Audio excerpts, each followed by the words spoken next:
All right. So, we're going to start with the heart of the reading here. Winter and the Blasted Oak. And, this winter card shows the wolf here. And, it talks about how wolves are one of the few animals out in the wilderness that stay active during the winter, right? And there's this, I guess, this notion that that's the case for you as well, right? I think we've been in hibernation, right? We're ready. We're ready to take action. And, with this blasted oak here, right, we see this lightning bolt coming, and, this tower moment is getting the hanged man out of the tree, right? So whether this is, whatever's been keeping you tied up, and this could very well be, right, Jupiter and Saturn moving out of your sign. Now we just have Pluto there. So there is still some transformation, right? But it's not quite as intense. And I feel like, we're not going to feel as strung up and held back. This is also, when I see the lightning strike, I think of Uranus, right? I don't think it's making any aspects with any of those other planets other than conjuncting Black Moon Lilith at the same time. But for some of us, especially if this is at, I think Black Moon Lilith is at 6 degrees of Taurus. Uranus is at 7 degrees of Taurus. So you might have that in your chart. But if you don't, it doesn't matter. But yeah, and I see, we have the unseen here. Yeah, and with this Venom card, the shadow is pointing towards the past. Right? I feel like this is like getting rid of those things, during this time, we're getting rid of all those things that are venomous in our life, right? That we're facing those shadows, right? We're embracing this, the Capricorn energy, right? The Capricorn energy is sexual in nature, right? With the devil, which is very sensual, and you're really embracing those things. The wolf mates for life, right? And I do sense this, with this Lord energy at the bottom, the green woman or the empress here, the she-wolf, the wolf, right? There's the wolf and the she-wolf showing up here. And yes, this is that alignment within yourself, right? But also the alignment with the other, right? And that's why I think this destroyer energy is here as well, right? And even showed up as a wolf. Amazing, right? If you're not taking care of it, right? If there's anything that you're not specifically moving out of your life, Spirit will help you with that, right? And there's could be just those trigger moments that kind of show you what needs to come up for healing as well, right?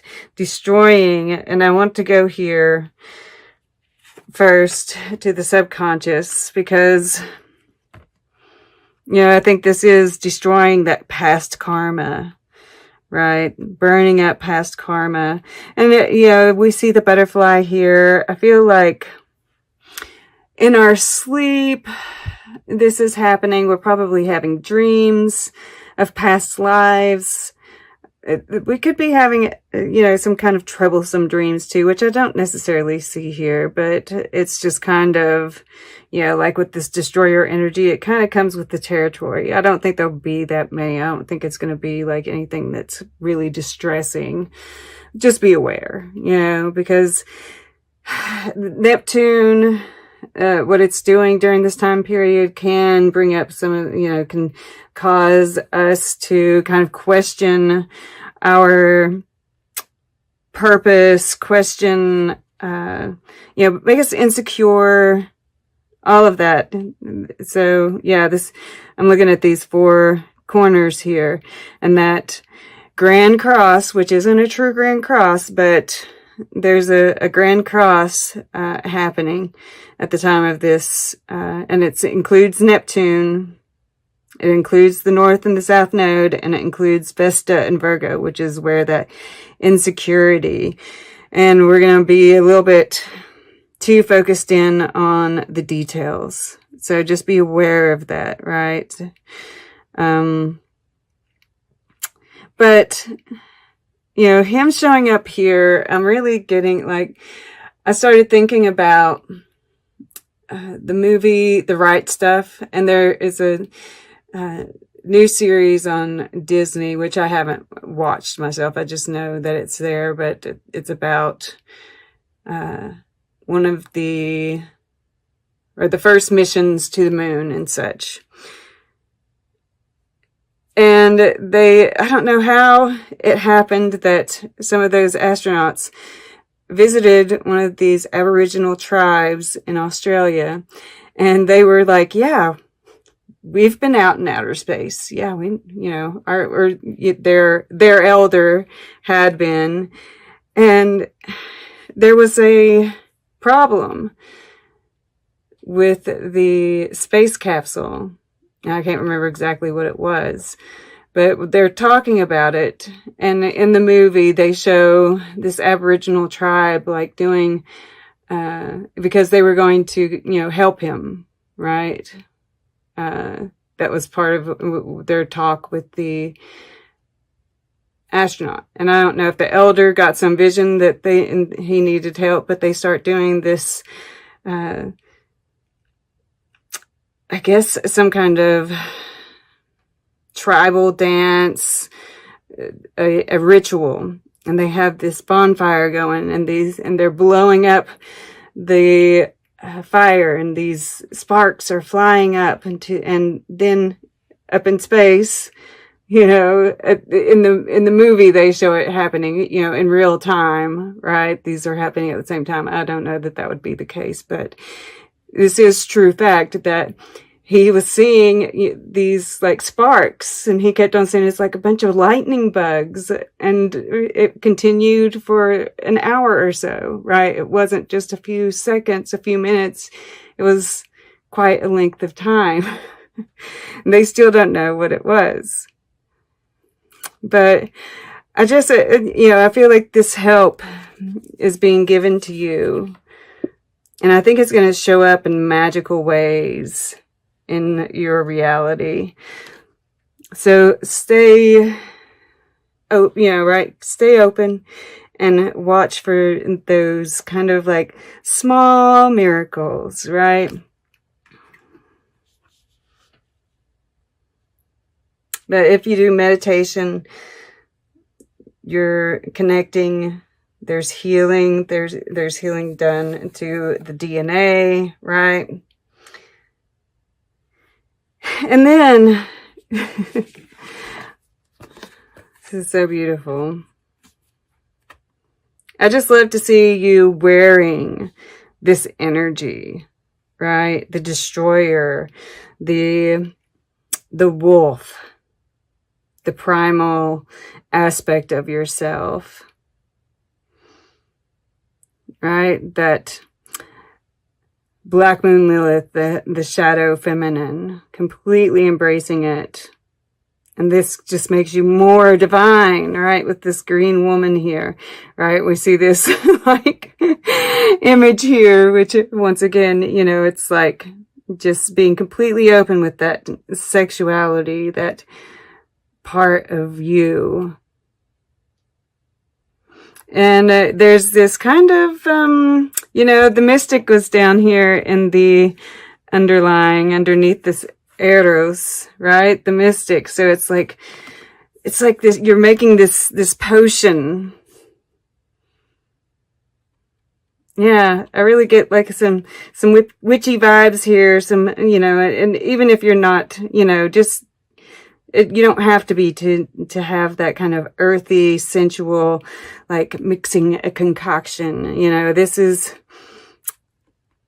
very creative juices here, right? And it's very white. It's very clear. So it's like we're throwing stuff in there. It's almost like this clean slate. What do we want to add? What do we want to create here? And I feel like this alchemy is going on, right? With this DNA, this healing that's going on in the subconscious. And your conscious, like creative, feminine, even masculine here, right? You're really aligning. Beautiful. Okay. So, I don't feel like I need to go into this too much. I think that we would all agree we have felt like we've had to endure quite a bit, right? But, this rock that's kind of, it's kind of reaching out like it's covering him. And then we see this Uranian energy coming through here, right? This flash that's finally reaching us here. But you've been sheltered this whole time. All of this has been for a reason, right? So, we have this happiness here in the air element. And I think with this Six of Stones here, I really feel like you're kind of thinking about, once again, it's this creative kind of energy. What is your happiness, right? What do you see as those things that make you happy, truly happy, right? What completes you? What will complete you? And I think this is, it's a lot of emotion. It says happiness here, but this can be, it's like those extremes. I keep saying it's just going to be high highs and low lows, right? And even this Six of Stones, it's the kind of ebb and flow of those emotions. So whatever we feel, it's going to be intense, right? Well, and I say feel, and over here is the water element. But I think, what we think about right now is producing emotions. And here in the earth element, this Six of Stones, right? It's this give and take. And I think there is this looking at our relationships, right? This is what's going on in your material world. And even your projects and what have you, right? What are you giving? What are you taking back? And then in this particular card, we see, right, they haven't taken care of these beehives. They've got the broken right? They have the tools, or they had the tools, but they didn't take care of it properly, right? So it's kind of like looking at, what hasn't been cared for, right? If it's not producing, are there things that you could do to bring it back to life? And is this something that just needs to be abandoned, right? Like, for some reason, I'm thinking about some of those relationships that, right, you stay in it because you think you're doing a favor to that other person. But if hearts are not really in it, are you really doing a favor to that other person? And that may or may not apply to you, take what resonates. But for some reason that was coming through. But yeah. And I think there is, this promise that what you've given, right, will be returned. Or that it is. For some of you, right? Some of us were still, they are standing there waiting. And I think of I just thought about like our government right now. Right? There is a dawning of a new day there. So we'll see what happens. But here in the fire element, we have the stag. And once again, I'm getting these kind of shaman-like vibes, right? It's like a drum, you know, and I'm hearing the beat of a drum. And I'm feeling like, you know, this is you being on the right path. And even this card talks, you know, it's like justice. And it's about doing the right thing, but it also talks about how, you know, what we consider to be what's right and just does change over time, right? And looking at those things that need to change. And, you know, I get drawn back to the she-wolf here, right? And I feel like, and of course, the karma aspect. And I think that this is you standing strong in that very earthy, very sensual, very, I'm thinking care newness, you know, pan kind of energy. And knowing that that is right and true. There's this spiritual warrior kind of aspect to it. And then in the water element, we have 9 of vessels, generosity. And it's across the way from this exploitation. So I feel like you know, and this, of course, is all in the midst of all of this, right? Where there's this feeling of, you know, that you're surrounding yourself with the right people, you're doing the right thing, right? And this is causing this beautiful alignment, this beautiful flow. And you're able to be more generous because of that, right? By like, because the 9 of vessels can be about the self, you know, and this filling up of your own, right? We see this pot, this, what is it called? Cauldron. Yes, the cauldron.